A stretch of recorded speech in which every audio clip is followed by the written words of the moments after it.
Hello, আমি রুদ্র সাহা। আমি চলে এসেছি আবার ছোট্ট একটা ভ্লগ নিয়ে। অঙ্কিতা মানে তোমাদের সবার প্রিয় জগদ্ধাত্রীর শুটিং নিয়ে। সেদিনকে আমরা রাত্রেবেলা শুটিং করেছিলাম। মানে তখন রাত ৯টা কি ১০টা বাজে।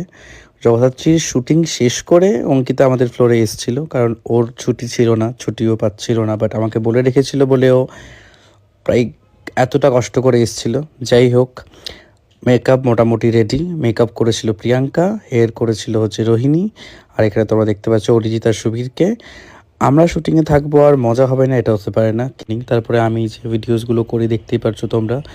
এই যে সুন্দর সুন্দর গয়না তোমরা দেখতে পাচ্ছ, সেই গয়নাগুলো আমাদের পাঠিয়েছিল হচ্ছে ময়ূক জুয়েলারি।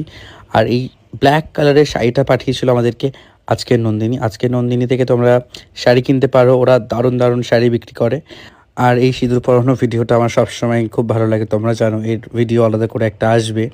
তো আমাদের মোটামুটি এখন সব ডান। আমরা এবার অঙ্কিতাকে ফ্লোরে নিয়ে যাবো। তুমি তুলছিল